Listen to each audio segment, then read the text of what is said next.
Beleza. Então, pessoal, só para recapitular, né? Na última aula a gente chegou até aqui, não foi? A gente falou sobre média e sobre variância para distribuição uniforme, para exponencial e para normal, certo?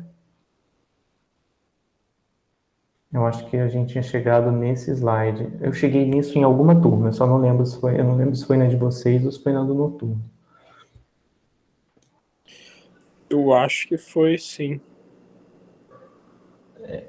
Eu falei disso em algum ponto, eu só não lembro muito bem se foi aqui, que eu dei os valores esperados das variáveis que a gente viu, né? Exponencial, tem o valor esperado 1 sobre lambda, variância 1 sobre lambda 2, a uniforme, que tem valor esperado, o ponto médio, né? Se for uniforme A e B, no intervalo AB, o valor médio vai ser o valor do meio do intervalo, né? Ou seja, A mais B sobre 2, e qual foi o... e no caso da normal são os próprios parâmetros, né? Média e variância. Beleza? Então ficou faltando só o finalzinho, que é essa parte de quantias de probabilidade acumulada. Né? Então vamos, que é bem análogo àquela parte de cálculo de quantias que a gente fazia no início do curso. Né? A gente tinha uma lista de observações para uma variável e a gente ordenava tudo e pegava, digamos, o quantio de probabilidade 0,75, era aquele quantio que deixava 75% dos dados à esquerda. Então, agora a gente vai ver os quantios teóricos das variáveis aleatórias, tá? E a gente vai ver que é bem similar àquele processo que a gente fazia. Então, suponha que a gente tenha x, uma variável aleatória, com esse suporte, tá? E aí a gente vai definir o quantio de probabilidade P. Essa P, como é uma probabilidade, né, tem que estar no intervalo 0, 1. E esse quantio, que é definido como QP, é o valor numérico em ωx, que satisfaz o seguinte: a probabilidade de x ser menor ou igual a QP é igual a P. Como assim? Deixa eu dar um exemplo. Peraí. Vou dar um exemplo aqui, só para a gente fixar um pouco as ideias, né? Então, vamos supor que x tem a distribuição, digamos, tá? Peraí, acho que bugou aqui o meu... Nossa, que estranho. Ficou igual um papel de verdade, que às vezes você não consegue escrever numa região do papel. Uniforme. Vamos supor que eu esteja numa uniforme 2, 3, tá? Então, eu tenho uma variável que está no intervalo, vai de 2 até 3, tá? E se distribui nesse intervalo de maneira uniforme.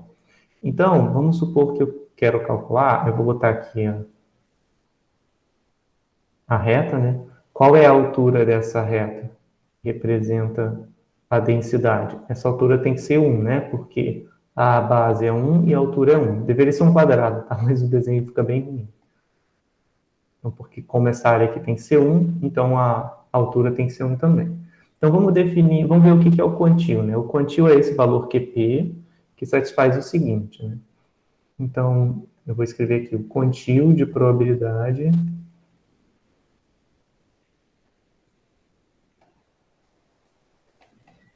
Pzinho, no intervalo 0, 1, satisfaz, é denotado por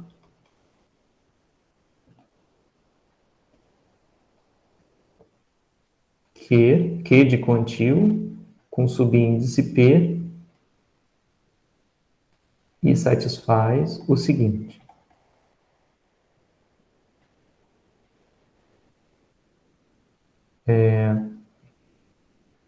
P é a probabilidade da variável aleatória x ser menor ou igual ao quantio. Né? Ou seja, o que vai acontecer? Eu vou ter que dar uma probabilidade, tá? E aí esse quantio vai deixar essa probabilidade à esquerda. Então, digamos que eu tenha Pzinho igual a 0,5, tá? Então, no caso, o meu QP vai satisfazer o seguinte. 0,5, que é a probabilidade, vai ser igual a probabilidade, né, de x ser menor ou igual a QP. Então, eu tenho que descobrir quem é o valor de QP, né? Como é que eu faço isso? Bom, vamos supor que x tenha distribuição uniforme. Então, entre 2 e 3, eu tenho aqui o 2,5, né?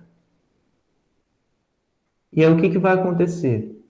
Antes, eu tenho que achar o ponto aqui no eixo x, né? Esse é o ponto QP, que vai deixar 0,5 à esquerda. Então, deixa eu colocar aqui o Q.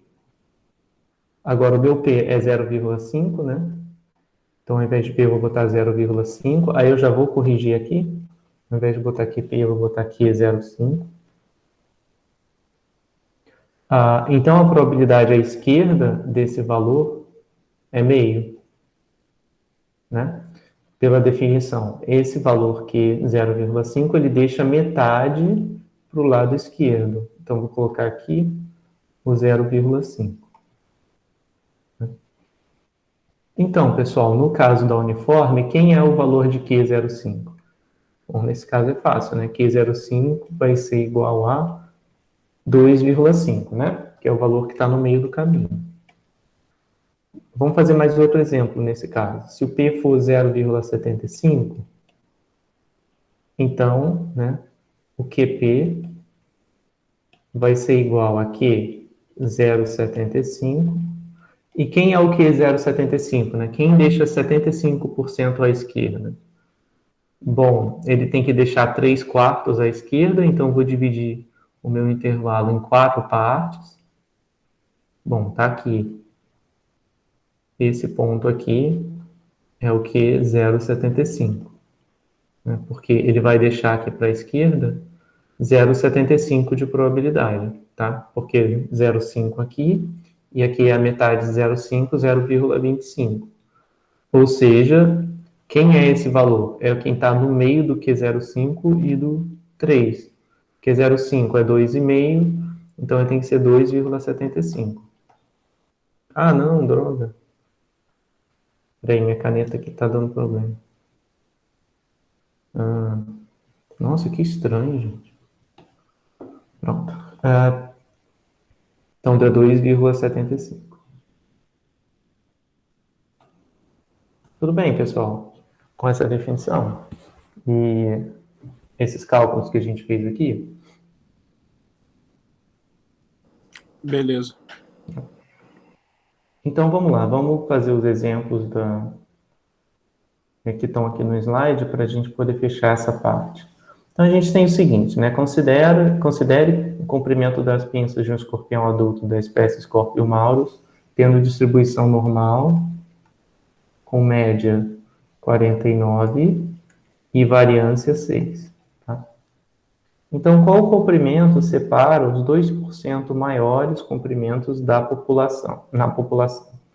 Então, como o x tem essa distribuição normal aqui, vai acontecer o seguinte. Vou botar aqui no normal, ela está centrada em 46.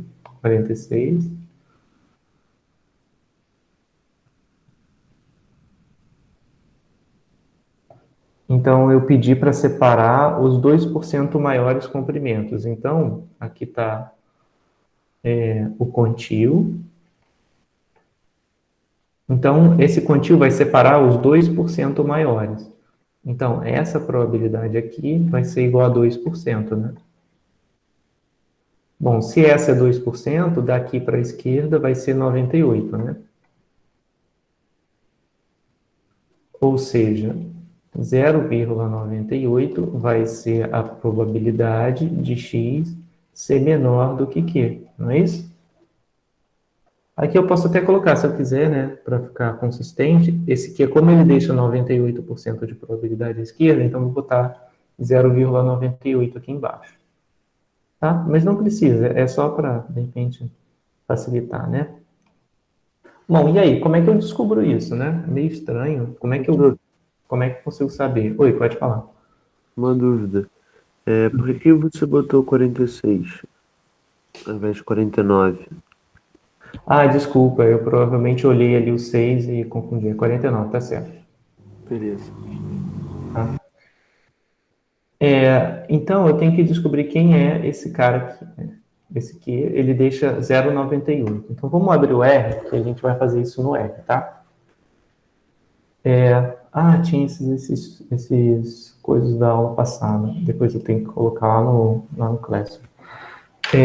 Então, pessoal, vamos dar uma olhada. A gente tem o seguinte. No R, ele tem uma função chamada QNorm, tá?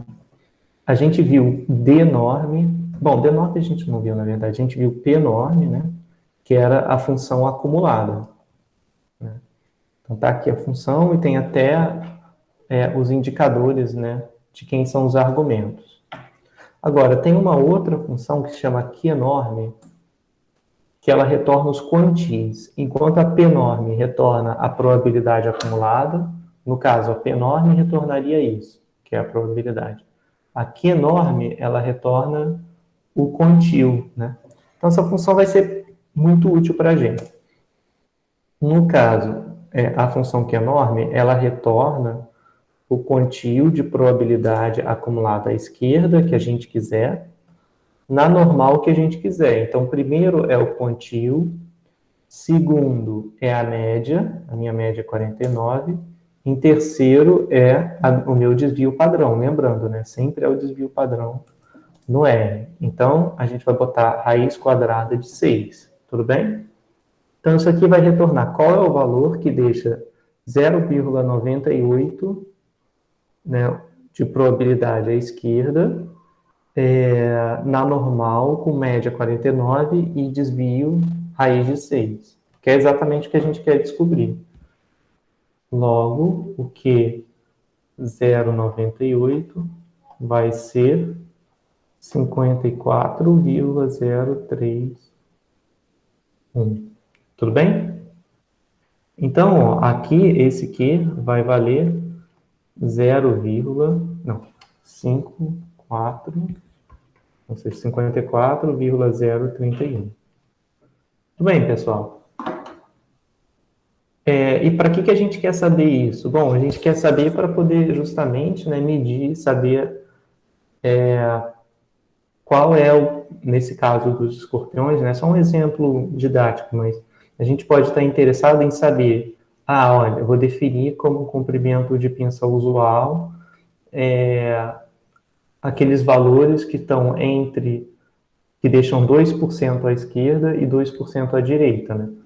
Então, tudo que tiver de comprimento de pinça com menos de 2% no extremo direito e menos de 2% no extremo esquerdo, são valores não usuais para o comprimento de pinça nessa população, né?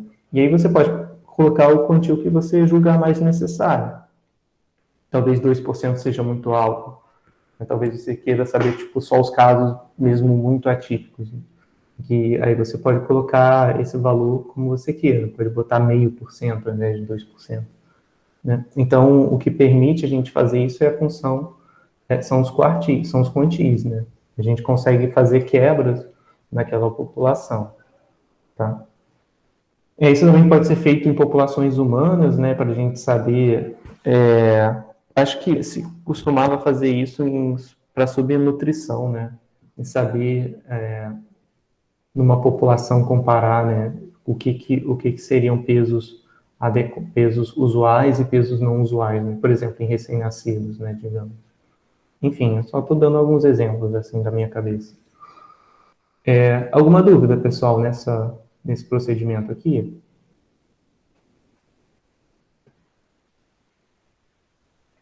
Não, professor, tudo certo. Tá. Então, vamos lá, vamos para o segundo exemplo. O segundo exemplo é na uniforme. Então, aqui eu tenho x com distribuição uniforme no intervalo 47, 51. Então, eu vou botar aqui minha reta, 47, 51. Bom, aqui eu tenho um comprimento 4, né? E eu quero saber qual o comprimento que separa os 2% maiores na população. Então, eu quero saber 0,98 é igual à probabilidade de x menor do que o quantio, né? 0,98. Porque se ele vai deixar 2%, né? Se ele vai deixar aqui 2%, então ele deixa 98% à esquerda, não é? Bom, então, o que eu tenho que fazer é o seguinte. Agora eu vou pegar 98% desse comprimento aqui, né? E somar com 47, não é isso? Então, ó, meu Q 0,98 fica sendo 98% do tamanho total do intervalo, que é 4. Isso vai pegar esse comprimento aqui, né? Que vai chegar quase no 51. Mas eu vou pegar só o comprimento, que é só a distância. Aí eu tenho que somar com 47 para pegar de fato esse ponto aqui, ó, que é o que 0,98. Então aqui falta somar 47, tá? Vamos ver quanto é que deu. 0,98 vezes 4 mais 47. Chegamos em 50,92. Tudo bem? Então deu quase 51. Tá? Eu acho que eu tenho que unir isso também, vamos ver.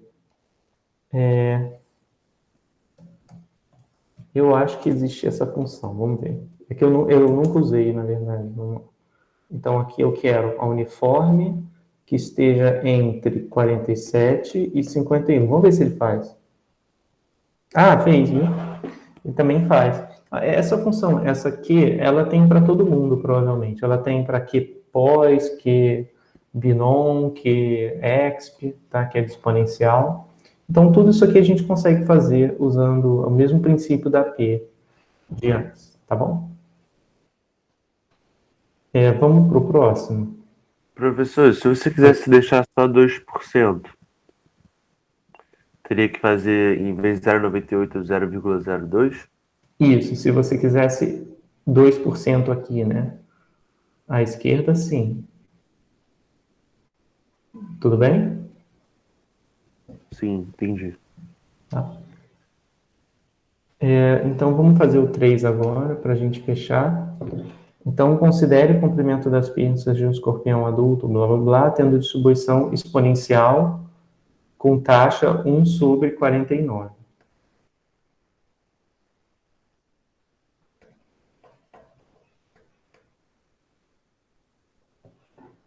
Qual o comprimento da pinça que separa os 2% maiores? Então, tudo a mesma coisa, só estou mudando aqui as distribuições, né? Então, agora eu tenho 0,98 igual a probabilidade de x menor do que 0,98. Agora, a minha função é exponencial, não é isso? Então, a minha densidade, ela tem essa cara aqui, né? E eu quero 2% para a direita, ou seja, aqui tem que ser 0,98 e aqui vai ser 0,02. Então, aqui está o meu Q, 0,98. Bom, vamos fazer o QExp, então, para a gente poder... QExp. Então, agora eu tenho que dar minha probabilidade, que é 0,98. Tá? Aqui, o rate, ele é o lambda, tá? Esse rate igual a 1, que é o padrão, é o lambda, o valor de lambda. Como é exponencial 1 sobre 49, então vou botar 1 sobre 49. Ups.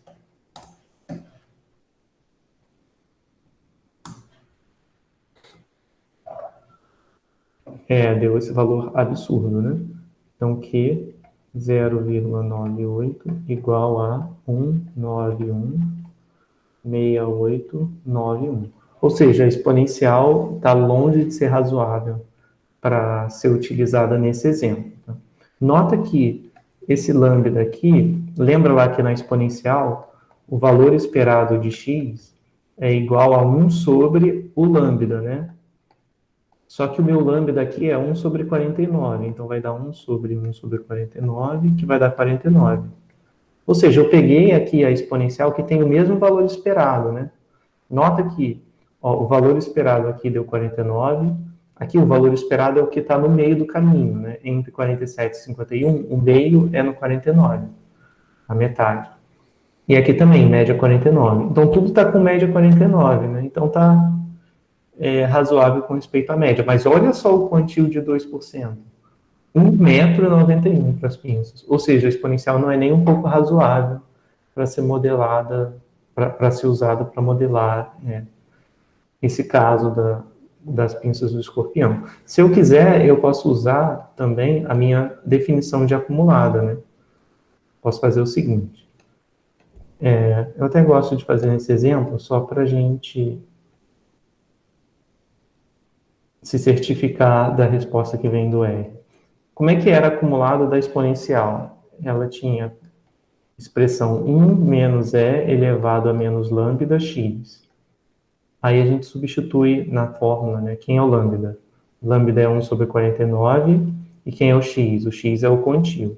Então, aqui é Q sobre 49. Aí eu, tenho que fazer aquele trabalhinho, né, de inverter. 0,98 menos 1 igual a Q sobre 49.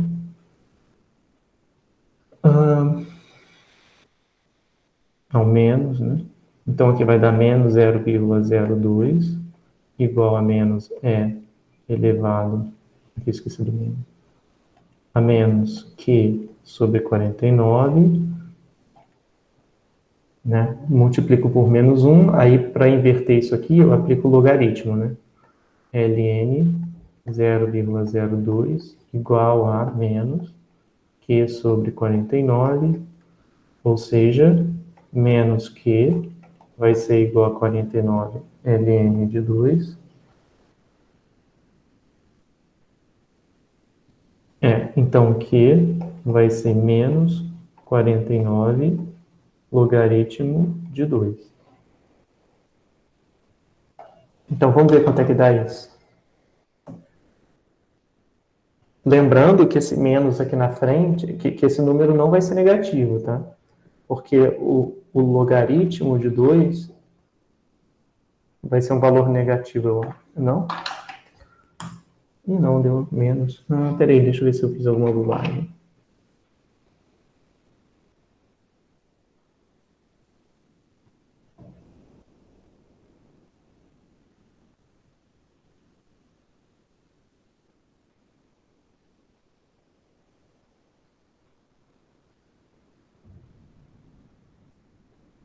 Menos 0,02 menos...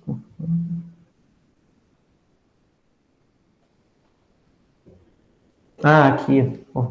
Copiei tudo errado. Aqui não era 2, né? Era 0,02. Agora sim. Porque o logaritmo de um número menor do que 1 vai ser menor do que 0. Né? Então não vai dar negativo. Viu? Deu o mesmo valor, 191 e alguma coisa.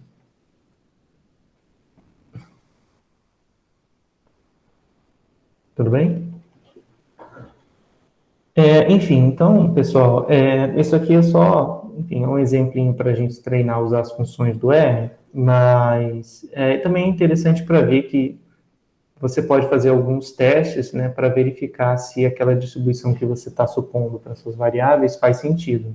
Nesse caso, a do exemplo 3 não fez o menor sentido, porque eu estaria dizendo que 2% dos escorpiões têm pinça maior do que quase 2 metros, né? O que não faz nenhum sentido. Eu acho que alguém me mandou uma pergunta. Pois é, né, Júlia? É verdade. Mas não tem uma coisa que, tipo, geralmente os escorpiões que têm veneno são menorzinhos, tipo aqueles amarelos, ao invés de ser aqueles pretos grandões? Eu acho que sim. Aqueles maiores pretos eu acho que nem são muito perigosos, não. Quer dizer, Tomara que né? tenha isso mesmo. Só deve doer pra caramba, né? É. Pois é. Caramba. Então, pessoal, ficou alguma dúvida nessa parte? Tranquilo? Bem parecido com o P-norm, né, que a gente usava antes, só que agora é com contínuo, né, o que. Bom, então vamos para a próxima parte da aula, que a gente vai falar um pouco sobre... vai começar a falar um pouco sobre a parte de inferência, né? Então, vou abrir aqui a parte da aula 8. Eu já fiz com vocês algumas coisas dessa aula 8, né, lá atrás. Eu acho que a parte de independência a gente já falou. Então, eu vou fazer a próxima. Vamos ver o que tem aqui de conteúdo. Da aula 8, tem a distribuição conjunta, que a gente já viu, independência entre variáveis aleatórias e soma de variáveis aleatórias. Eu quero fazer com vocês essa parte de soma, tá? Então, lembra lá que a gente fez a distribuição conjunta, falou sobre o que precisa para duas variáveis aleatórias serem independentes, né? Então, a gente viu que as variáveis são independentes se cada valor do meio da tabela for igual ao produto das respectivas marginais, né? Ou seja, para ser idade e anomalia serem independentes, né, esse valor tem que ser o produto desse com esse. E também esse precisa ser o produto desse com esse. E assim sucessivamente para todos os pontos, tá? E aqui no final, tudo bem? Então, estou só recapitulando, porque a gente já viu isso, a gente já comentou, eu fiz uma mudança na ordem, né, que a gente estava vendo as coisas, né? Então, eu não falei com vocês, foi de soma de variáveis aleatórias. Então, vamos lá, que essa parte vai ser importante daqui a pouco, quando a gente falar de distribuição amostral da média. Então, a gente tem o seguinte, né? Suponha que eu tenha n variáveis aleatórias, x1 até xn, tá? E aí a gente pode sempre definir, dadas essas n variáveis, a soma delas, que em geral a gente vai denotar por Sn, tá? Então, Sn quer dizer soma das n variáveis aleatórias. Então, ela é definida como somatório do xi, onde i vai de 1 até n. Nossa notação matemática aqui quer dizer que você vai somar termos xis e o i vai mudando de 1 até n na soma. Então, você vai ter x1, o i vai mudando de 1 até n. Então, vai ter x1 mais x2 mais reticência até xn, tá? Bom, então essas somas, elas aparecem em vários contextos. Primeiro, quando você faz a média de várias observações em um mesmo experimento, você precisa somar aquelas variáveis, né? E depois dividir por n. E também quando você vai calcular efeitos cumulativos, a gente também faz a mesma coisa. Por exemplo, você faz um experimento e aí você vai pensar no tipo de erro que pode aparecer para aquele experimento. Então, você pode ter um erro que vem da medição, então, por exemplo, seu x1 pode ser um erro de medição, seu x2 pode ser um erro, sei lá, de variação de temperatura do ambiente que você não está controlando. Então, se você quiser somar todas as fontes de erro, você vai pegar todos esses x's, né, e somar eles. Isso vai te dar um vetor de erros, né? Um vetor não, uma soma dos diferentes erros que estão atuando sobre o seu experimento. Então, são só alguns exemplos em que essas somas aparecem. Bom, e aí uma questão que é importante é determinar a distribuição da soma a partir da distribuição de cada xi. Né? Em geral, isso não é fácil. Tá? Não existe uma regra que te diga, se o seu xi, que diga assim, que te diga como é que, uma mesma regra, como que você faz para achar qual é a distribuição daquela soma. Tá? Quer dizer, até existe, mas, enfim, as contas vão ser particulares para cada situação. Por exemplo, vamos ver. Se você tiver x1 sendo uma binomial, com um número de tentativas n1 e uma probabilidade de sucesso p1, e x2 for outra binomial com número de tentativas n2, de probabilidade de sucesso P2, né, onde P1 é diferente de P2, a pergunta que fica é: qual é a distribuição da soma? Será que não sei, vamos pensar aqui, será que é binomial N1 mais N2, P1 mais P2? É um chute razoável, né? Mas na verdade não vai ser, tá? Por quê? Pensa só, não pode ser isso sempre, porque Se o P1 for maior do que 0,5 e o P2 for maior do que 0,5, na hora que você somar essas probabilidades aqui, vai dar uma probabilidade maior do que 1. Né? Então, não pode. Então, é só um exemplo, para a gente ver que isso aqui não tem forma fechada, tá? Tem que fazer a conta e ver qual distribuição que vai dar, mas não vai dar uma binomial, vai dar uma outra coisa, tá? Então, a gente tem alguns casos, em alguns casos a gente consegue calcular a distribuição, tá? E a gente vai começar com uma coisa menos ambiciosa, porque o mais ambicioso é você identificar qual é a distribuição daquela soma. Aqui a gente não vai se preocupar, por enquanto, com a distribuição da soma. A gente vai se preocupar agora com a esperança e a variância da soma, tá? Então, vamos fazer o seguinte, vamos calcular resolver esse exemplo para a gente ver mais ou menos como isso aparece. Então, suponha que eu tenho uma classe, né, com 300 estudantes, e cada estudante tem a probabilidade 1/3 de obter a nota máxima, que é o A. Né? E essa chance é independente do resultado dos outros, tá? Então, se um aluno vai melhor na prova, isso não altera a chance do outro aluno ir bem ou mal na prova, tá? Então, a gente vai fazer o seguinte, vai chamar de X o número de estudantes que recebem a nota A. Então, aqui X é igual ao número de estudantes que recebem a nota A.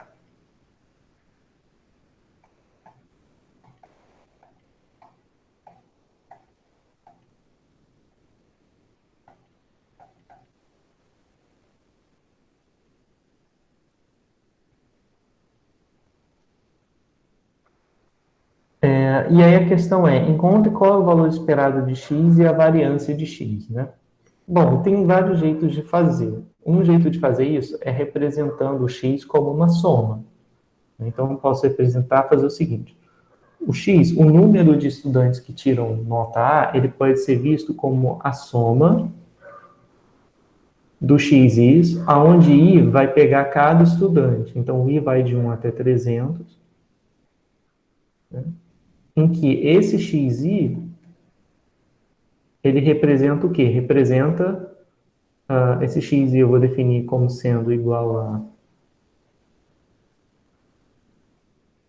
dois valores. O xi ou vai ser 1 ou vai ser 0. E o xi, ele vai indicar se o estudante I tirou nota A. Então, ele vai ser igual a 1 se o estudante I tirou A.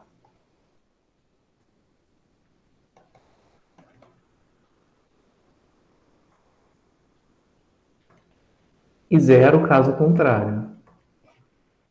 Então, 0 caso o estudante I não tenha tirado A. Aqui, o meu I vai de 1 até 300. Então, concorda comigo que se eu somar todos esses xis, como eles são ou 0 ou 1, e eles só são 1 se o estudante tirou A, o que eu vou estar fazendo é contando quantos estudantes tiraram A. Então, essa que é a justificativa, né? Eu posso escrever o número de estudantes que tirou A como sendo a soma desses indicadores, né? Em que cada um deles indica se o estudante I tirou a nota A. Né? Como os xis só podem ser 1 ou 0, eles têm que ser binomiais. Desculpa, tem que ser Bernoulli. Então, o xi vai ser Bernoulli, certo? Porque na Bernoulli, na Bernoulli é a única variável que só pode, é a única distribuição que só pode assumir valores 0 e 1. Sempre que eu sei que uma variável assume valores 0 e 1, eu já sei automaticamente que ela é uma Bernoulli.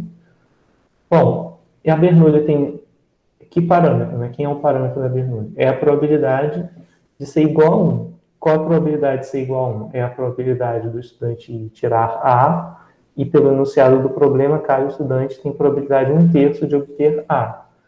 Então, aqui vai ser Bernoulli 1/3. Tudo bem?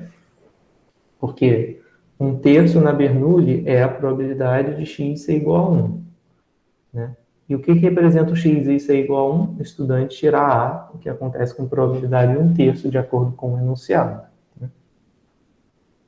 E aí, o que acontece? Ele está me perguntando, né, qual é o valor esperado de x? E qual é a variância de x?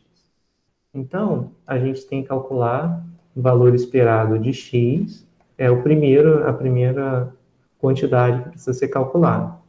Vamos fazer o seguinte, ó. O valor esperado de x vai ser o valor esperado dessa soma aqui.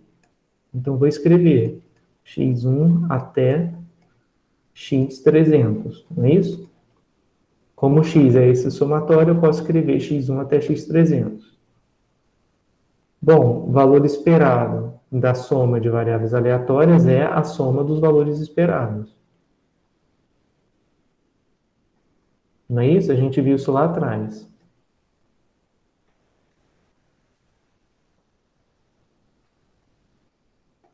E aí, quem são esses valores esperados? Lembra lá na Bernoulli que o valor esperado de uma Bernoulli é a sua probabilidade de sucesso? Então, aqui vai ser 1/3, aqui vai ser 1/3, e aqui vai ser 1/3. Então, todas essas parcelas aqui, cada uma delas vai ser igual a 1/3. Então, no fim das contas, eu vou ter 1/3 vezes... Quantas vezes vai aparecer 1/3? 300 vezes. 100. Tudo bem?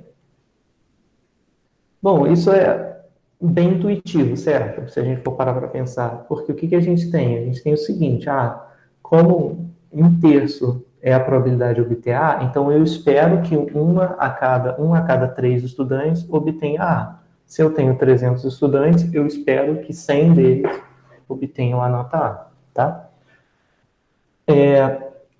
Então, esse é só um exemplo simples, né, que mostra que a gente consegue calcular o valor esperado da soma, tendo os valores esperados de cada variável que compõe essa soma. A variância é a mesma coisa. Bom, se eu quiser a variância, eu vou ter var x1 mais até x300. Então, lembra lá, né, que quando eu estiver calculando variância da soma de variáveis aleatórias independentes, essa variância,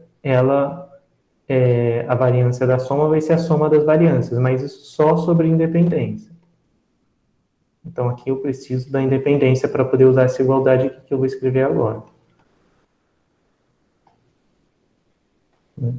Então, é bem análogo ao valor esperado. Eu só preciso, de novo, né, ter cuidado, porque aqui eu preciso de independência entre a x. Aqui não. Aqui, se eles não forem independentes, posso fazer. Como o enunciado diz, né, que eles obtêm a nota máxima independentemente uns dos outros, né, então eu posso fazer essa decomposição. E aí, pessoal, quem é a variância dessas variáveis Bernoulli? Então, deixa eu colocar aqui o resultado para a variância. Só vou precisar pegar aqui um espacinho em branco. Então, se x tem distribuição Bernoulli de parâmetro p, isso implica a variância de x é n p 1 menos p, tá? Essa é a fórmula da variância. Então, como é que ficam esses valores? Ops, n não tem n porque é Bernoulli. É só p vezes 1 menos p. Então, no caso, x1, né? Quem é x1? É Bernoulli 1/3, então a variância vai ser 1/3 vezes 1 menos p é 2/3. E aqui é a mesma coisa. Então, todos esses aqui vão ter a mesma variância, né? Então, vai aparecer 300 vezes o valor 1/3 vezes 2/3, não é isso? Ou seja, 200 sobre 3, tá? Se eu quiser calcular isso em decimal, 66,6666, tá? Alguma dúvida, pessoal, nesse exercício? Professor, e se os eventos não forem dependentes? Ótima pergunta. E se eles não forem independentes? Se eles não forem independentes, vai entrar um termo meio esquisito nessa soma. A gente tem o seguinte, vou colocar aqui. Se eu tiver a variância de uma soma, que eu vou fazer até xn. A forma geral que não depende de independência vai dar o seguinte. A primeira parte vai ser exatamente igual à soma sobre independência. Bom, mas eu tenho que continuar. Vai incluir mais termos. E quem são esses termos? Esses termos vão ser duas vezes uma coisa chamada covariância, que a gente deve ver mais lá para frente, entre cada par de variável aleatória, das variáveis aleatórias. Então, vai aparecer covariância entre x1 e x2, covariância entre x1 e x3,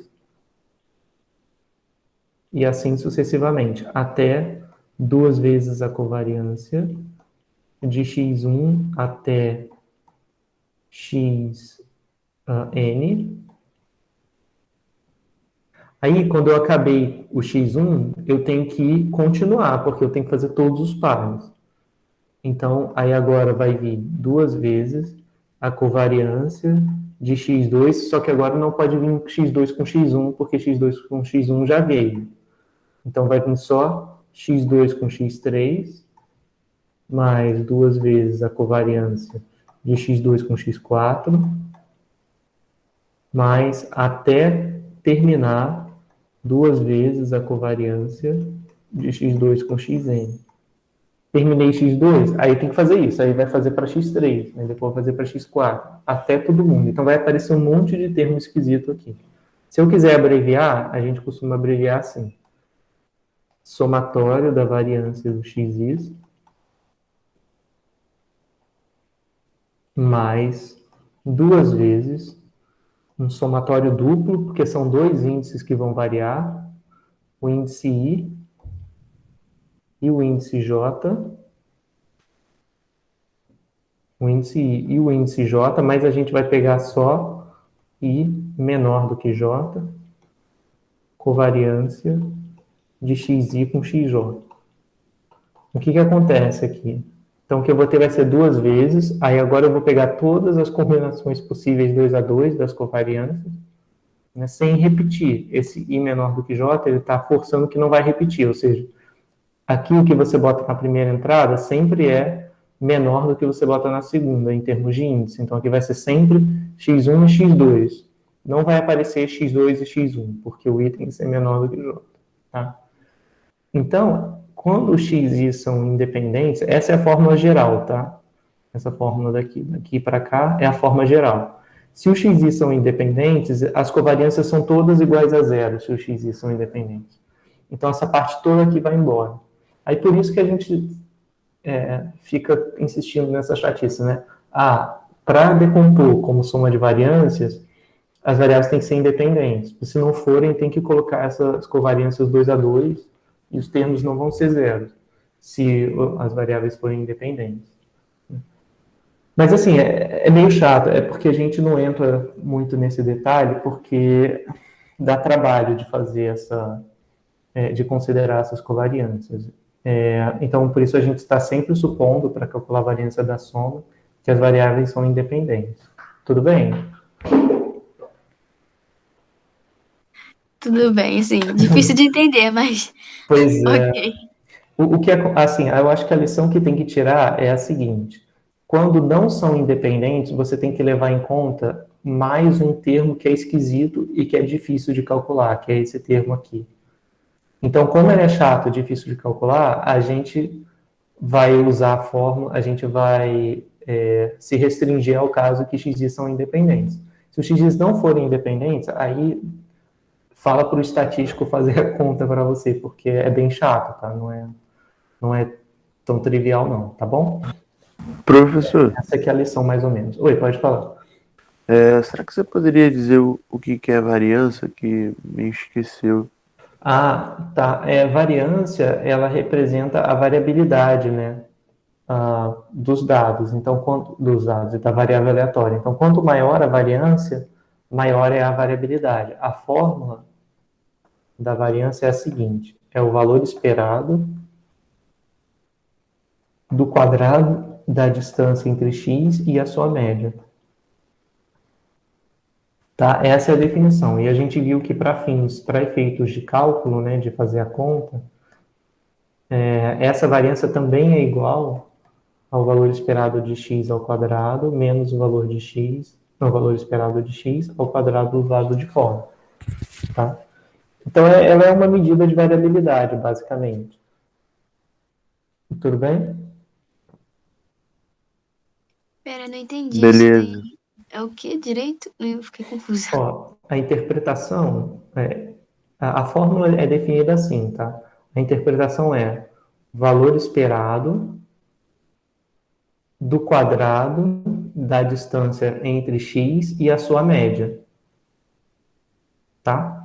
Por exemplo, se você tem uma variável, eu vou colocar aqui, ó, duas variáveis aleatórias, duas densidades. A primeira e aqui está a segunda. As duas têm, vamos supor que isso aqui é zero, as duas têm o valor esperado zero, tá?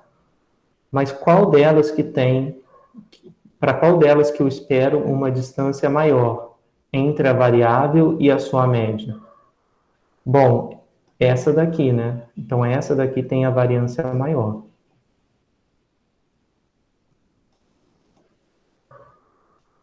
E essa aqui tem a variância menor. Tudo bem? Porque nessa daqui, eu espero que a distância entre o valor sorteado de x e a sua média seja menor do que essa. Essa daqui eu vou observar valores bem dispersos, né, com respeito à média. Então, como eu espero nessa densidade que o valor da distância entre x e a sua média seja menor, então aqui a variância vai ser menor. Tudo bem? Ah, tudo bem, entendi. Tá. Mais alguma dúvida, pessoal, nesse exemplo? Então, aqui o que eu queria ilustrar com vocês era o seguinte. A gente estava vendo, será que eu consigo achar a distribuição da soma de variáveis aleatórias? Aí eu falei, bom, essa distribuição às vezes pode ser difícil. Se a gente for um pouco menos ambicioso e disser assim, olha, eu não quero ver a distribuição toda. Tá? Eu só quero saber a esperança e a variância. Será que dá para fazer? Aí eu mostrei para vocês por esse exemplo que tem como, né? Em geral, não vai depender muito da distribuição. O que acontece é que, para achar o valor esperado e a variância, só vai depender do valor esperado da distribuição e da variância da distribuição. Então, eu, tecnicamente, não preciso saber a distribuição toda, contanto que eu só saiba a distribuição. Se eu só saiba a esperança e a variância, eu consigo calcular a esperança e variância da soma. Então, é só para dizer, tá, a distribuição toda da variável soma pode ser muito difícil, mas o valor esperado e a variância vão ser mais fáceis. Bom, e aí a pergunta que fica é a seguinte, tá, é difícil calcular a distribuição da soma, mas é impossível? Ou será que tem alguns casos em que a gente consegue saber a distribuição da soma? A resposta é sim, tem alguns casos que a gente consegue saber a distribuição da soma. Então, aqui eu coloquei alguns resultados, tá? Alguns desses casos. E se estiver fora desses casos, aí tem que procurar, tá? Especificamente. Mas a gente vai ter o seguinte. Então, se eu tenho, né, meu primeiro resultado. Se eu tenho x's todos com distribuição Bernoulli P e independentes, tá? Aqui tudo é independente, tem que ser independente. Se não for independente, não vai valer, tá? Então, aqui talvez eu devesse indicar, né, com INB, dizendo que xy são independentes com distribuição Bernoulli P.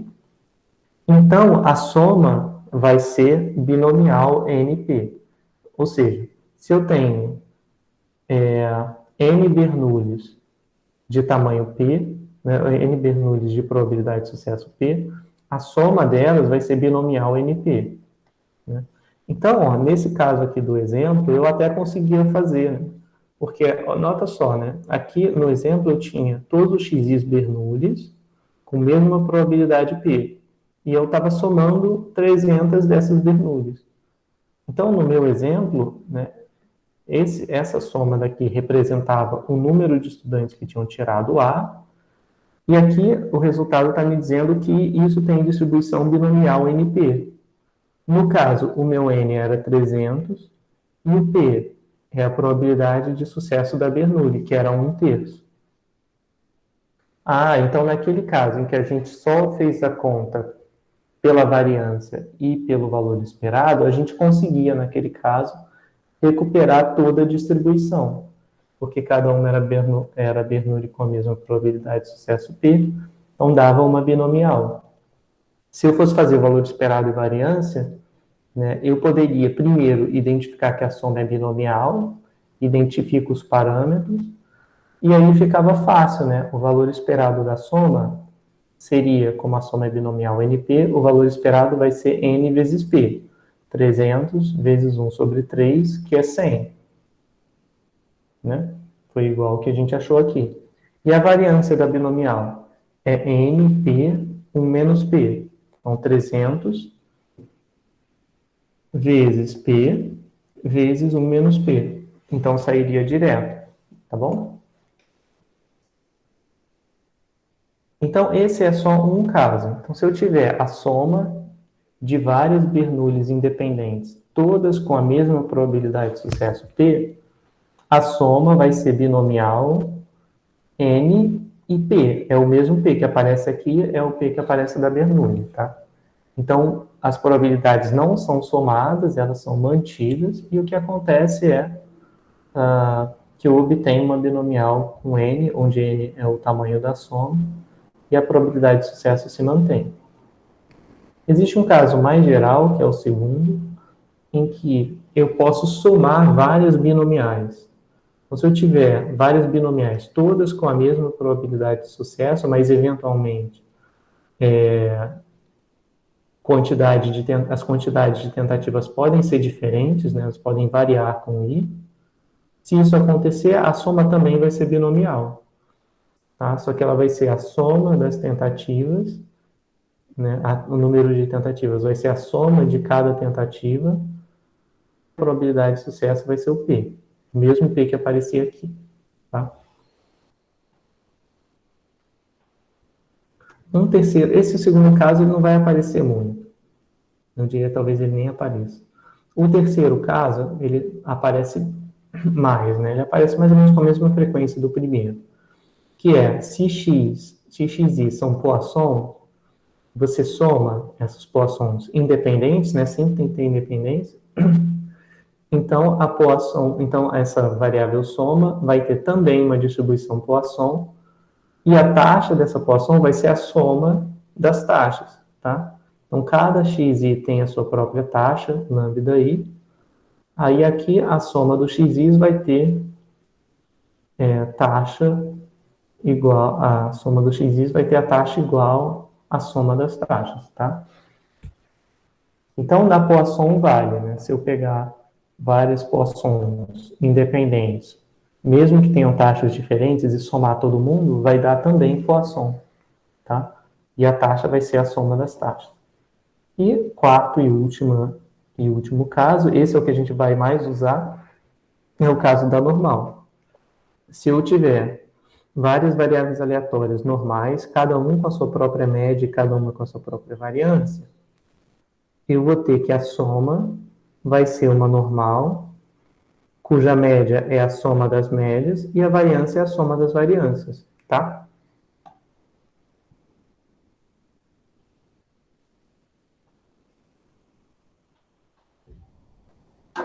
Então, pessoal, vamos ver um exemplo para a gente fixar essas ideias, tá? Então, aqui eu tenho o seguinte, né? Seja x uma normal 0, meio, e seja y uma outra normal também 0, meio, tá? Então, essas variáveis assumem valores diferentes, mas elas vêm da mesma distribuição, elas têm a mesma distribuição de probabilidade, né? Onde x e y são independentes. E aí eu pergunto, né, qual é a probabilidade da soma dessas duas normais ser menor do que meio? Bom, então eu quero saber o seguinte, eu vou colocar aqui, x tem distribuição normal 0, meio, y tem distribuição normal 0, meio também, e eles também são independentes, né? Aí quero saber qual é a probabilidade de que x mais y seja menor ou igual a 0,5. Como é que eu faço isso? Bom, seria legal, né, se eu soubesse qual é a distribuição dessa soma aqui. Porque se eu soubesse a distribuição, eu podia ir lá no R, e se eu der sorte dessa distribuição for uma distribuição conhecida, eu posso usar o meu p-norm da vida para calcular isso aí, né? Ou p-pos, ou qualquer coisa assim. Então, vamos voltar lá para o slide para a gente ver o que acontece na soma, né, de normais. Então, ó, se eu tiver a soma de normais, vai dar normal também. Então, eu já sei, né, que x mais y, como os dois são normais independentes, isso aqui vai dar normal.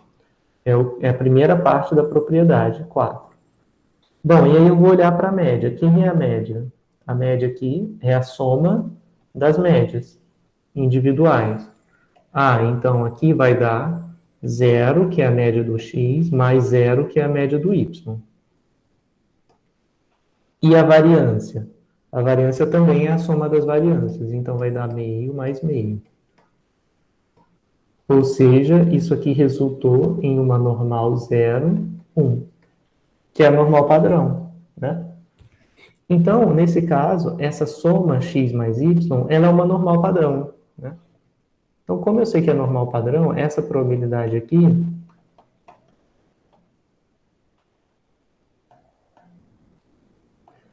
ela vai ser obtida fazendo p-norm de 0,5, a média é 0 e o desvio padrão é 1. Não é isso, pessoal? Então, nota como é um pouco curioso, né? O que eu vou ter que fazer é descobrir a distribuição da soma, que aí eu vou precisar de uma propriedade dessas aqui, né? E uma vez descoberta essa distribuição, aí eu posso ir lá no R e usar o p-norm, p-pos, p-binom, né? Que seja pertinente no caso. Então, aqui, o que eu quero é p-norm de 0,5, a média da normal é 0 e a variância da normal é 1. Então, isso aqui vai me dar 0,6915. Tudo bem, pessoal? Ficou alguma dúvida nesse exemplo? Tudo certo. Beleza? Bom, então vamos para mais um exemplo, que ele é parecido com o de alguma das aulas anteriores, tá? Que era aquele dos peixes. Então, a gente tinha o seguinte, né? Lembra que eu acho que tem até em um dos exercícios da lista. Então, vamos olhar para esse exemplo. A gente tem um aquário com 11 fêmeas de peixe beta, 7 fêmeas de peixe guppy e 8 fêmeas de platí. Aí a gente estima que o número de filhotes gerados por fêmeas de beta, guppy e platí sigam o modelo Poisson, com taxas 20, 120 e 50 por ninhada. Então, vou colocar aqui, né, as minhas variáveis aleatórias. Então, eu vou ter x, acho que vai ficar difícil. Eu vou colocar as iniciais das espécies, tá? Então, vou dizer assim, ó, BI é o número de filhotes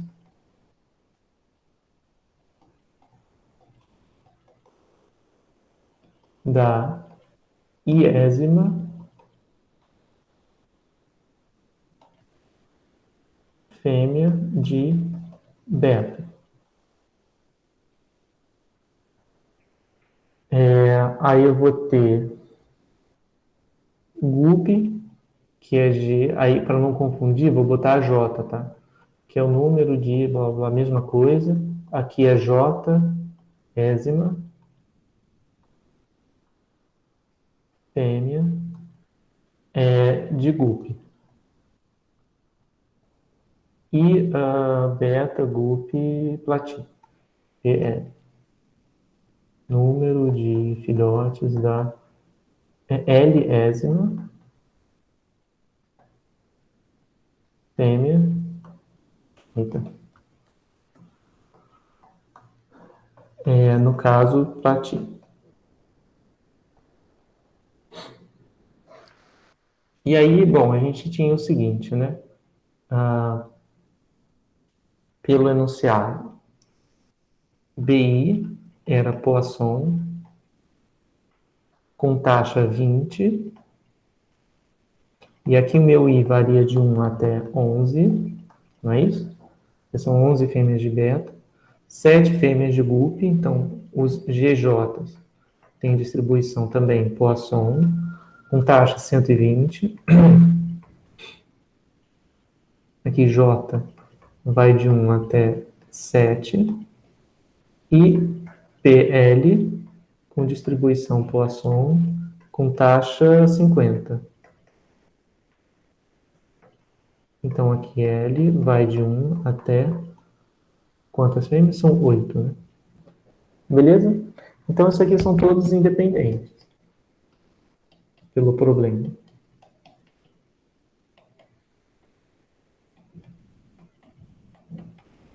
Independentes. Bom, aí a gente tinha feito as contas, né?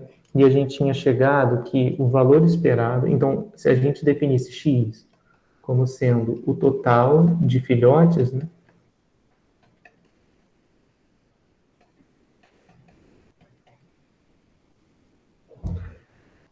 A gente tinha visto que o X, ele era só definir a soma de todos os filhotes de todos os peixes do aquário. Então, o I vai de 1 até 11, do BI, mais, agora eu vou somar o J indo de 1 até 7, GJ, mais o somatório, L indo de 1 até 8, de PL. Então, o X, que é o número total de filhotes, ele é representado pela soma de todas essas variáveis aí, porque cada uma delas é a quantidade de filhos de filhotes de cada fêmea. E aí a gente descobriu o seguinte, a gente fez a conta lá, e viu que o valor esperado de X, aí o valor esperado de X é só fazer o valor esperado de cada um desses caras aqui. Então, para BI vai ser 20, para GJ vai ser 120, para PL vai ser 50. Então vai ser só somar, tá? Vai dar 11 vezes 20, mais 7 vezes 120, mais 8 vezes 50. E a gente fez a conta e tinha achado 1.640, tá? Bom, aí supondo que as fêmeas tenham sido alinhadas de forma independente, a questão esse exemplo fala o seguinte, né? Obtenha a distribuição de probabilidades e a variância do total de filhotes no aquário em uma ninhada para cada fêmea. Então, o que acontece? Eu quero a distribuição de probabilidades e também a variância do total. Bom, aí eu posso constatar o seguinte, né? Eu posso voltar para cá, para minha tabelinha. Então, deixa eu apagar aqui para não ficar tão poluído. Então, eu tenho o seguinte.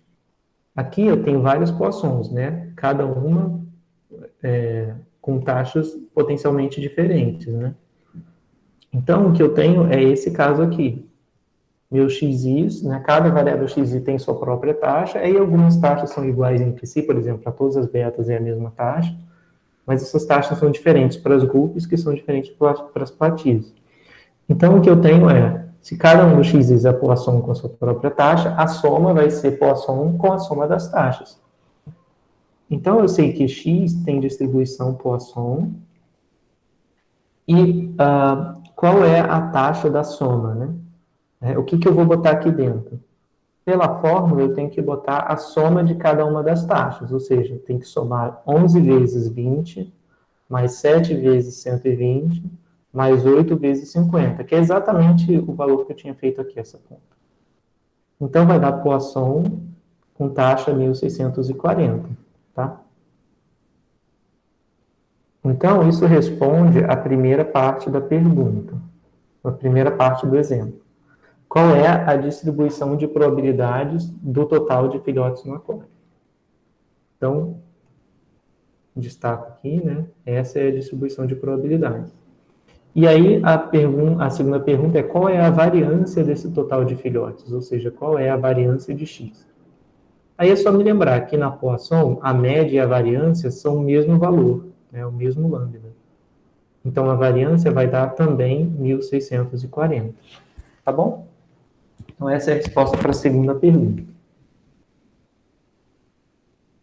Tudo bem, pessoal? Alguma dúvida? Pera, eu não entendi, professor. A variância é igual à taxa por quê mesmo? Isso é uma coisa, uma característica da Poisson, né? Então, tem um resultado que diz assim, se x tem distribuição Poisson lambda, então, a variância de x vai ser igual a lambda, e acontece que o lambda também é o valor esperado de x. Então, essa é uma característica da Poisson, tá? Se fosse outra distribuição, não valeria essa relação, né, da variância ser o mesmo valor que a esperança. Tudo bem? Ah, sim, acabei de ver aqui no caderno. Obrigada, professor. De nada, sem problema. Pessoal, mais alguma dúvida? Não? Tá. Então, pessoal, isso aqui é bem específico, tá? Essas questões de somar variáveis. Então, esse slide 13 daqui, né? Ele é bastante importante. Tá? Então, é legal que vocês se lembrem, né, que existe isso, para que na hora que vocês forem fazer alguma questão, né? Ou mesmo na prova, porque não tem problema fazer os slides, fazer a prova consultando os slides, né? Vocês saibam, né, essas diferentes relações para poder usar essas informações, né, esses resultados que permitem calcular a distribuição de uma soma, tá? Alguém tem mais alguma dúvida, pessoal, nisso? Porque aí eu vou começar a parte de inferência de fato. Não? Bom, então, deixa eu abrir os próximos slides.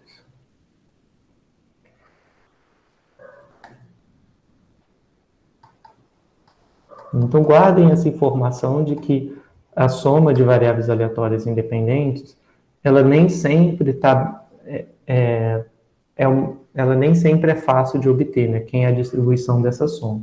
E a gente vai ver, acho que até nessa aula 9 de hoje, qual é uma forma de calcular aproximadamente a distribuição de uma soma. E a gente vai ver sob que circunstâncias a gente pode fazer essas aproximações. Então, vamos lá. Na aula de hoje, a gente vai falar um pouquinho sobre o conceito, né, de população, amostra, parâmetro e estimador. E a gente vai falar sobre algumas propriedades dos estimadores, por exemplo, viés e consistência. E vamos falar também sobre o teorema central do limite. Esse teorema central do limite, ele possibilita a gente calcular a distribuição de probabilidade de forma aproximada de x barra, quando n é grande. E a gente vai ver que essa distribuição, né, a distribuição de probabilidade de x barra, vai ser aproximadamente normal, onde a média vai ser a média do xis sob algumas circunstâncias. E a variância vai ser a variância do xis dividido por n. Tá?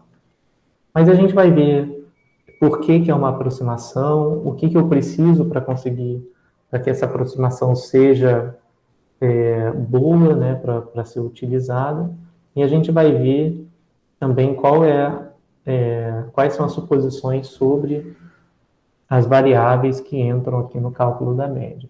Tá?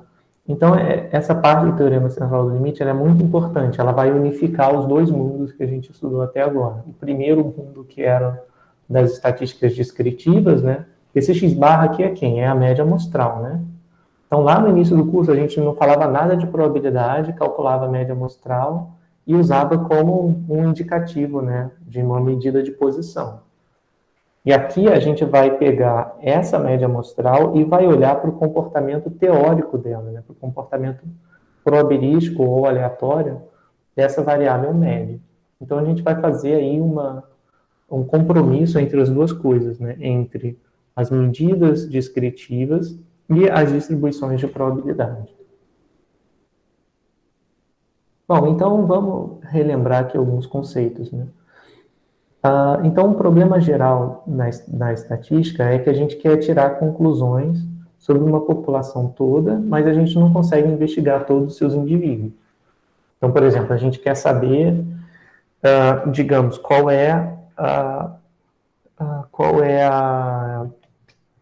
quantidade, qual é o tamanho da população carcerária no Brasil, por exemplo. Então, o que a gente pode fazer é usar alguma estimativa, né?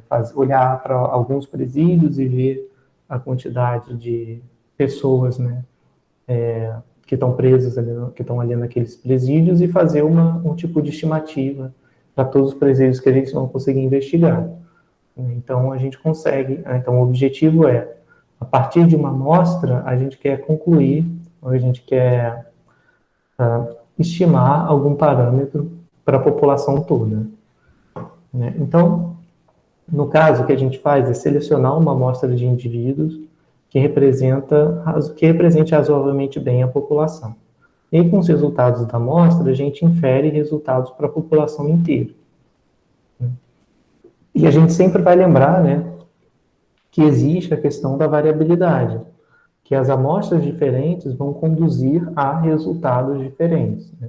Pelo menos alguns resultados vão ser diferentes. Por exemplo, se eu quero saber a proporção de eleitores de um certo candidato, aí eu vou lá, coleto a minha amostra e vejo qual foi a proporção de votantes para aquele candidato naquela amostra, né? Se um outro instituto de pesquisa colhe uma amostra diferente, né, essa probabilidade estimada, né, ou essa proporção de votantes naquele candidato estimado, vai ser diferente, né, naturalmente. Então, a gente precisa levar em conta também essa aleatoriedade na hora de reportar os resultados. Bom, e aí vamos relembrar algumas definições, porque já faz tempo, né, que a gente não menciona, só para a gente se lembrar mesmo, né? Então, primeiro, a gente tem a população, que é o conjunto de todos os elementos de interesse no estudo. Aí podem ser pessoas, ou cidades, ou objetos, ou animais, né? Vai depender do tipo de estudo. A amostra, que é um subconjunto coletado aleatoriamente entre os elementos dessa população. Um parâmetro. Parâmetro é o quê? Lembra que a gente vinha usando os parâmetros aqui nas distribuições de probabilidade? Então, ó, o parâmetro, aí cada distribuição de probabilidade vai ter seu próprio parâmetro.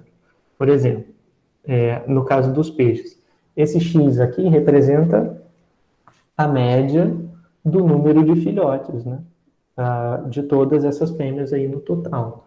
Então, o parâmetro seria esse valor numérico aqui, né, na população. Então, a definição, né, parâmetro é uma quantidade numérica que representa uma característica da população. Bom, e o que é um estimador? Um estimador, ele é uma variável aleatória que é função da amostra e é usada para estimar um parâmetro da população. Então, vamos pensar nesse caso aqui dos peixes, tá? Então, esse parâmetro aqui, ele só é conhecido porque é um exercício de aula, né? Então, a gente diz para você, a taxa média de número de filhotes das betas é 20, a média para grupo é 120, mas ninguém sabe esses valores, né? A gente não sabe, a gente coloca valores aqui só para poder fazer as questões, né? Então, o que vai acontecer? Em geral, esses valores são todos desconhecidos, né? Ou seja, a média do total também vai ser desconhecida. Então, na prática, eu só vou saber o seguinte, que X tem distribuição Poisson lambda. E esse lambda aqui, eu não sei qual é o valor dele. Então, o que eu preciso fazer? Eu sei que o lambda representa o valor esperado, ou a média teórica de X. Então, esse cara aqui é o parâmetro, e ele é desconhecido.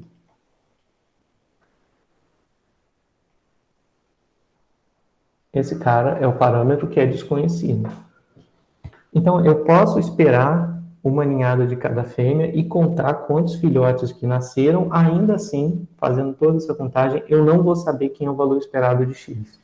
Porque essa é uma média teórica, ela não é o valor observado de x em numa determinada ninhada.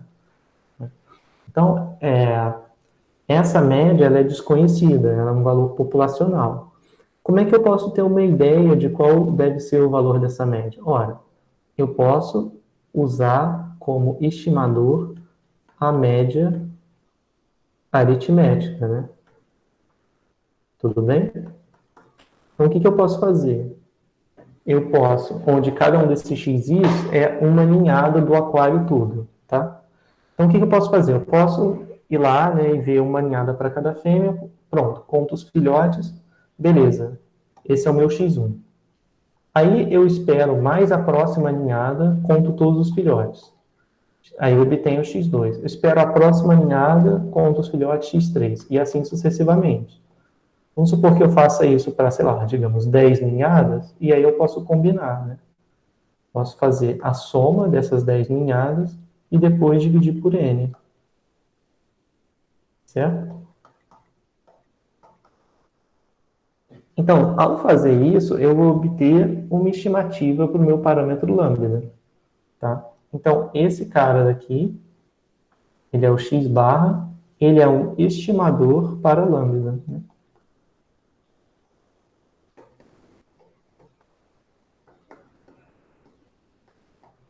É um estimador para lambda. Tá? Então, esse é o procedimento, pessoal. Na prática, a gente nunca vai saber o valor do parâmetro, né? Que no caso aqui desse exemplo era o lambda, e para a gente ter uma ideia de qual é esse valor, a gente vai coletar uma amostra e vai obter o estimador e vai usar o estimador para estimar aquele parâmetro. Tá? E o processo que faz isso, né, o nome do procedimento, né, da área da estatística que trata, né, de fazer conclusões para uma população com base em uma amostra, se chama inferência. Então, daqui em diante, no curso, a gente vai lidar com a parte da inferência, né, em que a gente vai coletar uma amostra e saber tirar conclusões sobre a população a partir dessa amostra. Tá? Bom, aí aqui eu só coloquei um pouco de notação, tá?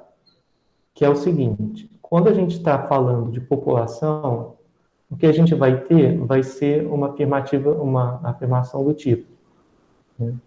X tem distribuição normal. Isso quer dizer que a minha população se distribui como normal, com média mi e variância sigma 2. Tá? Isso quer dizer o quê? Isso quer dizer que aqui eu tenho mi, o sigma 2, como a gente viu, né, ele determina quão dispersa está a minha distribuição ao redor da média. E aí, quando eu falo o seguinte, né, quando eu digo que x tem distribuição normal, mi, sigma 2, o que eu estou dizendo é, quando eu vou coletar a primeira observação dessa população, vai cair um xi, um x1 aqui, né, em algum lugar. O lugar onde x1 vai cair, ele é determinado de acordo com essa distribuição. Aí, quando eu sortear o segundo, pode ser que o segundo caia aqui. Quando eu vou sortear o terceiro, pode ser que o terceiro caia aqui. Eu vou sortear o quarto, talvez o quarto caia aqui. Tá? Então, quando eu digo x tem distribuição normal, eu tenho que imaginar na minha cabeça, né, que por trás, né, do meu processo de amostragem eu tenho uma curva normal e cada observação que eu vou coletar, ela é um resultado aleatório que vem dessa distribuição normal. Tá? Então, é bem parecido com o processo de, por exemplo, simular um valor no R. Né? A gente pega uma normal, simula um valor, então é isso que a gente está observando quando coleta a nossa amostra. A gente está supondo que aquele valor que a gente observou para aquela unidade amostral, ele veio de uma distribuição normal, veio de uma densidade como a da normal. Bom, aí eu vou ter uma amostra aleatória simples, né? Outra notação é essa de amostra, que é o seguinte, né? A amostra aleatória simples, ela é denotada por x1, x2 até xn. Tá? Então, isso aqui é a minha amostra. E aí, quando eu escrevo isso, né, o que eu estou dizendo é x1 tem distribuição normal mi sigma 2, x2 tem distribuição normal mi sigma 2, e xn tem distribuição também normal mi sigma 2. Quando é amostra aleatória simples, além disso, eu tenho independência. Tá? Aqui eu estou colocando normal, pessoal, mas é só um exemplo, tá? É só porque o x aqui é normal. Se o x fosse Poisson, tudo isso aqui seria Poisson, tá? Bom, o que acontece é que o xis tem a mesma distribuição de x, que é da população, tá? Como a minha população normal mi sigma 2, então aqui vem também uma população normal, cada uma dessas com distribuição normal mi sigma 2. E também são independentes. Parâmetros, né? Nesse caso, quem são os parâmetros? São o mi e o sigma 2, que são as quantidades numéricas desconhecidas para a população. E quem é o estimador? Bom, aí a gente precisa definir, né? O estimador do quê? Então, sempre é assim, o estimador ele está atrelado a um parâmetro, no seguinte sentido, né? Para diferentes parâmetros, eu vou usar diferentes estimadores. Então, por exemplo, né? O que eu posso usar para estimar mi, né? Então, eu uso o x barra, que é a média do xis, para estimar o mi, que é o valor esperado de x, tá?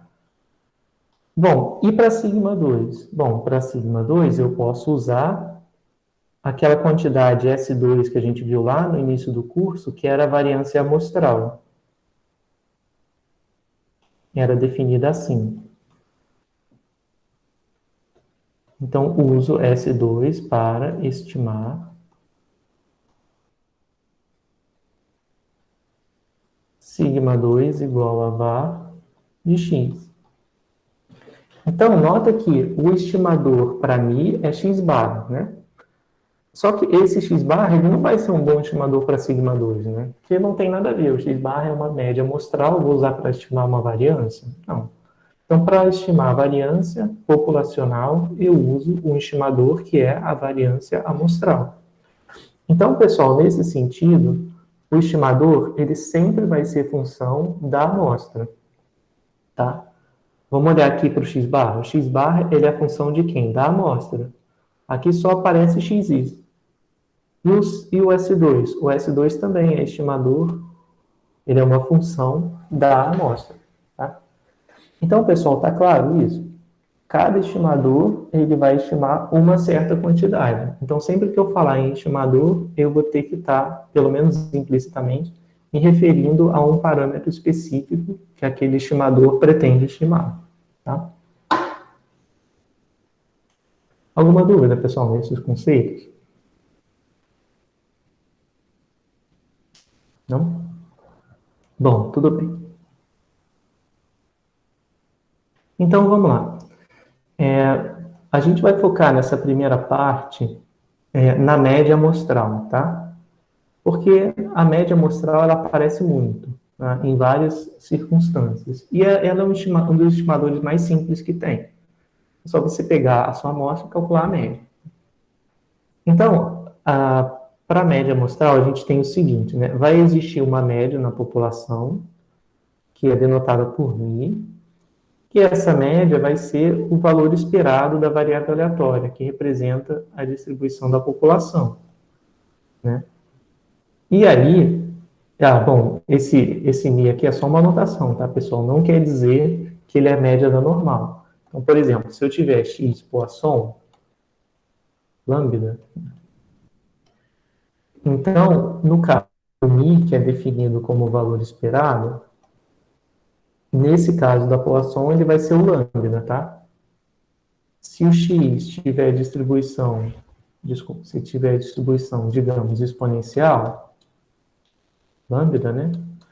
Então, o meu mi vai ser o valor esperado de x, que nesse caso vai ser 1 sobre lambda, tá? E se o x for normal com média mi e variância sigma 2, então o mi vai ser o mi mesmo. Tá? Então isso aqui é só para dizer que essa média ela vai variar em função de quem é a sua população. Se a sua população é Poisson, a média é o lambda, é a taxa da Poisson.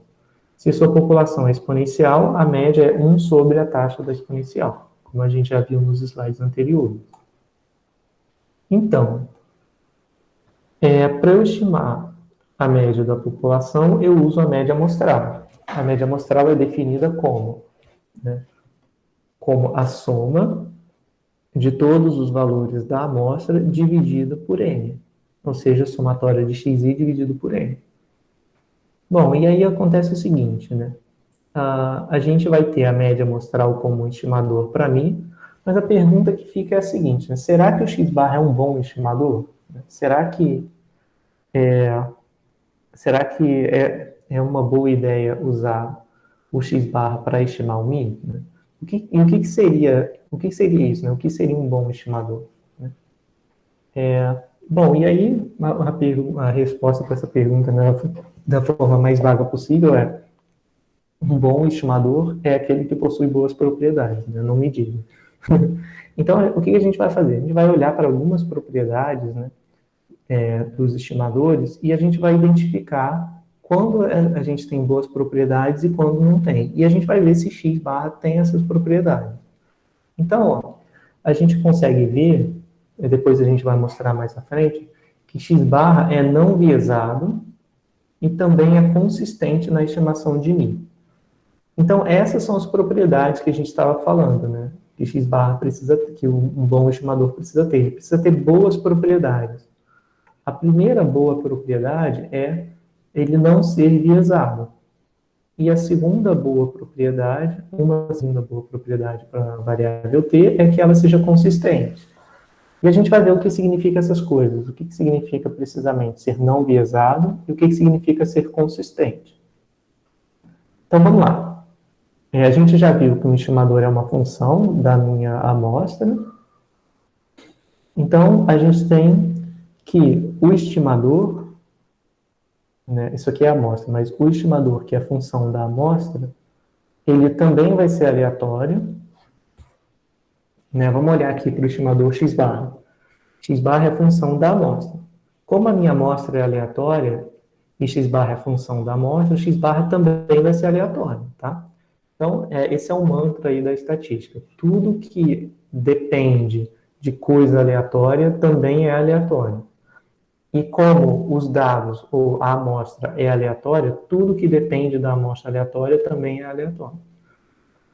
Bom, então, ok, o estimador, por ser função da amostra, é aleatório e ele também depende do tamanho da amostra, né? Por exemplo, a média amostral, ela é a soma de uma amostra de tamanho n dividido por n. Essa média amostral depende do tamanho da amostra. Então, vamos lá. A notação, pessoal. Se a gente tiver um parâmetro θ, geralmente o parâmetro, ele é uma letra grega, tá? Até agora a gente tem feito assim. Então, se a gente tem um parâmetro θ, aí aqui eu vou botar um parâmetro bem geral, que ele não apareceu em nenhum momento, mas só para não confundir. Então, se a gente tem um parâmetro θ, a gente vai denotar como θ chapéu o seu estimador.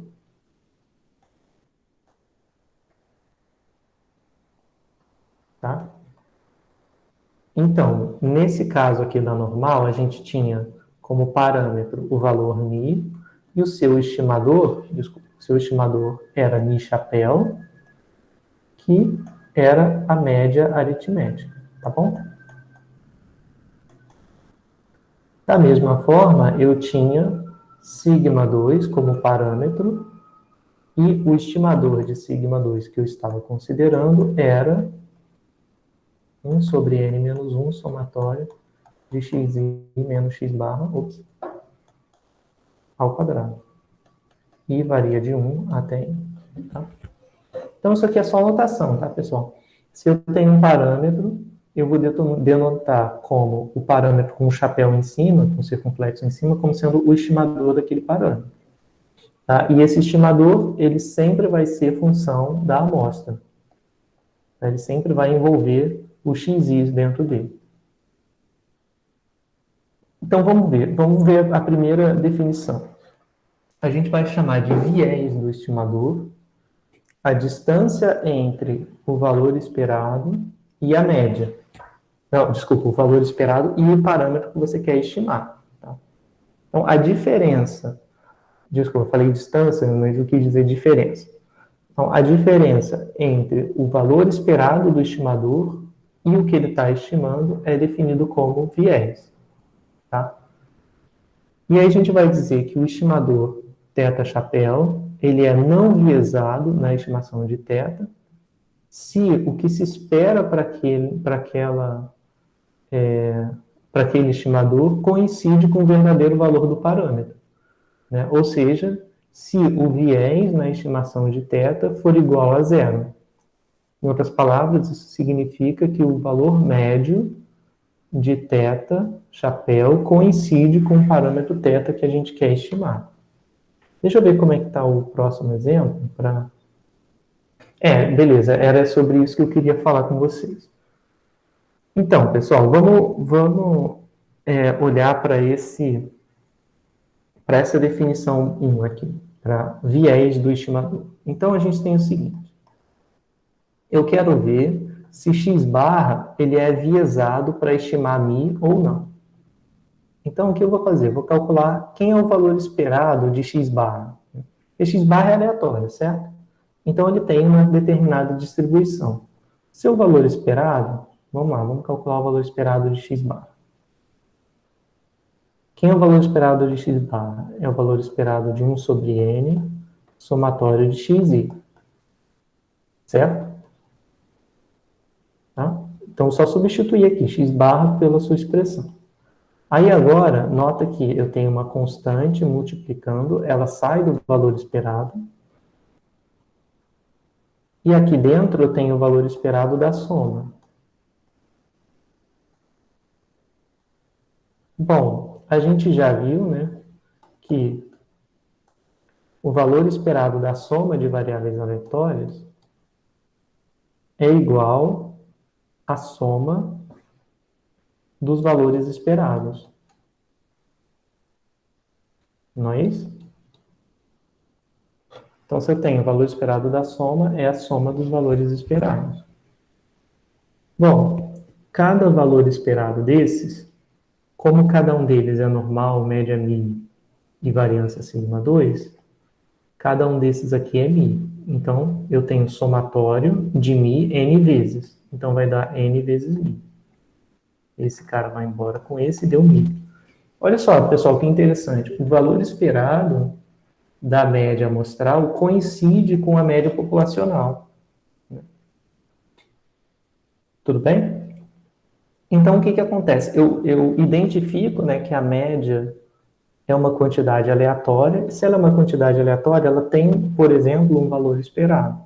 Quando eu vou calcular o valor esperado, ele deu exatamente igual ao parâmetro que ele quer estimar, que é o μ, que é a média populacional. Ou seja, quando eu olhar para a distribuição de x barra, aí aqui eu vou colocar, tá aqui o μ, e aqui eu vou colocar a distribuição de x barra. Essa densidade aqui não é a densidade de x, tá? É a densidade de x barra. Essa densidade de x barra, ela está centrada em μ. Então, né, quando eu for coletar a minha amostra, eu vou observar, para a amostra toda, eu vou observar um valor de x barra, digamos. Esse valor que eu vou observar, em média, ele vai coincidir com μ. Então, isso que a gente chama de estimador não viesado. Por quê? Quem é o viés do estimador? O viés, ele é igual a o valor esperado daquele estimador menos o que ele se propõe a estimar, que é μ.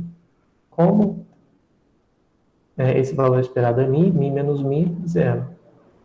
Ou seja, o viés na estimação de μ por x barra é zero. Tá? Então, o viés desse estimador é zero, o estimador é não viesado. Então, é isso que esse slide aqui está me dizendo.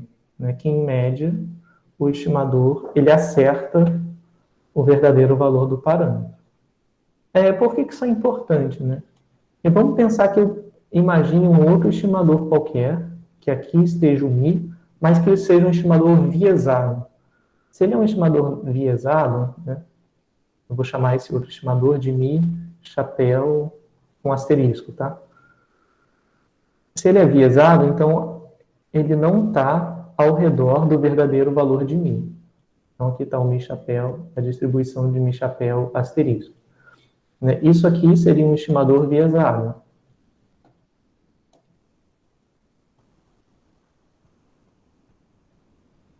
Por quê? Porque o seu valor esperado não coincide com o mi. Então, quando eu for olhar um valor específico desse estimador, eu vou observar um cara que pode estar bem distante de mim, né? Que eles não estão centrados no mesmo valor. Então, quando um estimador ele é não viesado, a sua distribuição ela está posicionada ao redor do verdadeiro valor do parâmetro, tá bom? Então, por isso que, em geral, a gente vai querer estimadores que sejam não viesados para estimar um determinado parâmetro. Tudo bem, pessoal, com esse conceito?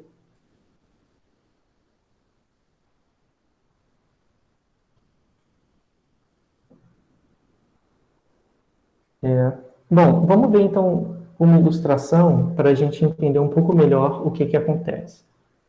Então, aqui eu coloquei só um desenho para a gente entender um pouco melhor essa questão de viés, né?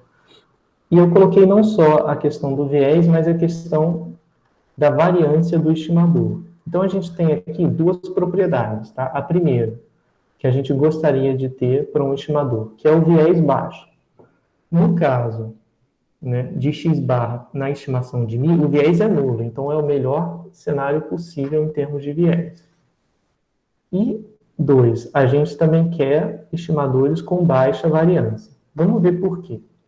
Então, aqui eu coloquei essa figurinha aqui do Bussard, né? Eu acho bem legal essa figura, né? Eu acho que ela ilustra bem os dois conceitos. O conceito de baixo viés e baixa variância.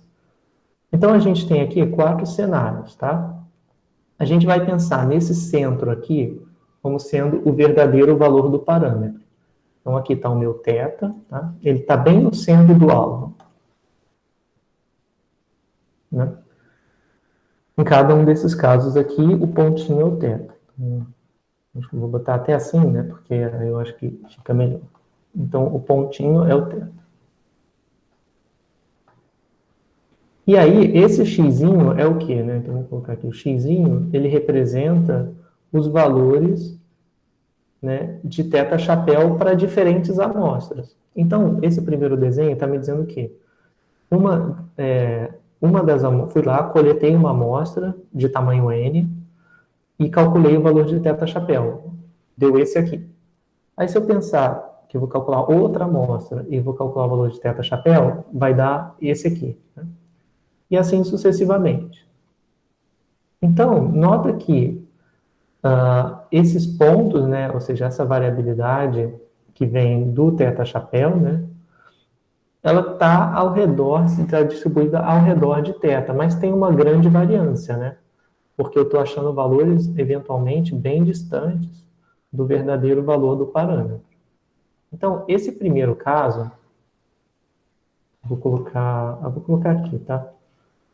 No caso A, eu tenho alta variabilidade, vou abreviar assim, tá, pessoal? Alta variância de θ chapéu e baixo viés.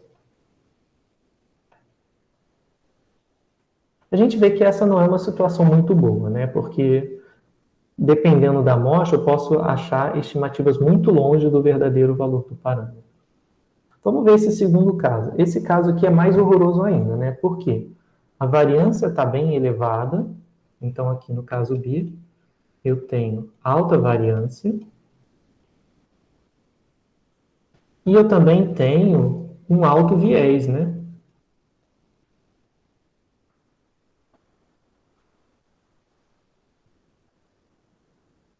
Aqui eu estou representando o viés de θ-chapéu para estimar θ. Então, vou colocar assim, tá? Colocando as duas quantidades. Aqui o viés está muito alto, por quê? O valor esperado de θ-chapéu é algo aqui, né? Então, esse cara aqui seria o valor esperado de θ-chapéu. E o verdadeiro valor de θ está aqui. Então, está totalmente, não faz o menor sentido, né? Então, esse é o pior estimador que tem. Alta variância, viés muito alto. Item C. O item C já é uma situação bem melhor, né? Porque aqui eu tenho baixa variabilidade e o viés também é baixo, né? Porque os pontos estão ao redor do que eu quero estimar. Tá? Então, essa é a melhor situação. Essa situação aqui também é bem ruim, né? Porque o que eu vou ter é baixa variabilidade, então tudo bem, né? Não tem muita variabilidade no estimador, mas o viés é bem alto. Alto viés. Então, nesses 4 casos, esse é um caso ruim, esse é um caso ruim, esse é um caso ruim. O melhor caso é o caso C, onde eu tenho um estimador que não é viesado e tem baixa variância. Tudo bem, pessoal, com esse conceito? Tá? Eu espero que com a ilustração fique mais fácil de entender. Então, vamos lá, vamos para o próximo slide. Uma outra propriedade importante que a gente espera para os estimadores é que eles sejam consistentes. O que é um estimador consistente? Lembra lá que o estimador ele depende do tamanho de amostra? Por exemplo, o meu estimador aqui, média amostral, ele depende de N, que é o tamanho da amostra. Em geral, isso vai ser verdade para todo estimador. Por exemplo, o estimador S2, que estima a variância, também depende de N, né? E uma pergunta que fica, que é uma pergunta intuitiva, é a seguinte, vamos voltar lá para o desenho, é a seguinte, isso aqui é para um determinado N, né, por um tamanho de amostra fixo. Se eu aumentar o tamanho de amostra, em geral, eu espero que os meus estimadores melhorem, certo? Porque, vamos pensar, se eu pego para fazer uma pesquisa eleitoral com 10 eleitores, essa pesquisa provavelmente vai ser bem ruim. Se eu tivesse 1.000 ou 2.000 eleitores, eu teria meus estimadores, né, minha média de votantes num candidato, seria muito mais acurada. Então, eu espero de um bom estimador que, quanto maior o tamanho de amostra, né, mais ele se aproxime do verdadeiro valor, do parâmetro. Então, isso é a definição de consistência. É que, no limite, quando vai para infinito, o valor, né, do estimador coincide com o parâmetro que a gente quer estimar, tá? Essa forma até de escrever é uma forma bem não rigorosa, tá? É só para dar uma ideia. A gente tem vários pontos que a gente precisa tomar cuidado quando fala algo assim. Porque aqui a gente tem uma variável aleatória que converge para um valor. A gente precisaria definir precisamente o que isso significa. Mas aqui para a gente, como é um curso introdutório, né, de apresentação à estatística, a gente não vai entrar em detalhes sobre esse tipo de afirmação. O que basta é entender esse sentido, né, de quanto maior o tamanho de amostra, mais o estimador se aproxima do verdadeiro valor do parâmetro.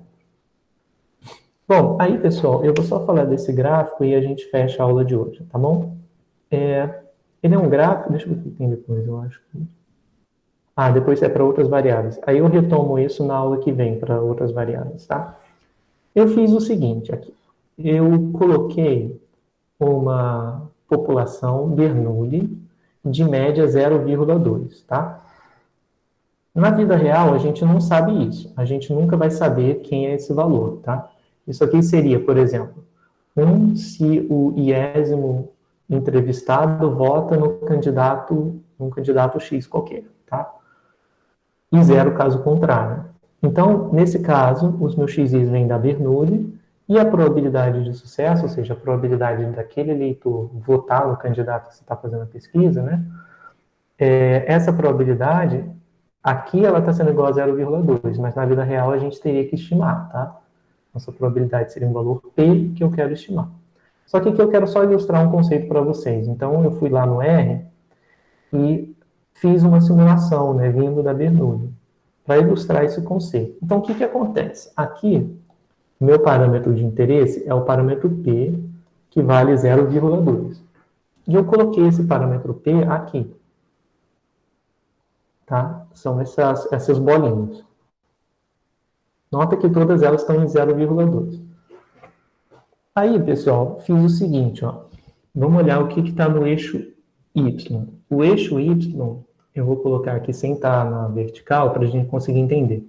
É a PMF da variável x barra. Não é de x, é de x barra. No ponto x.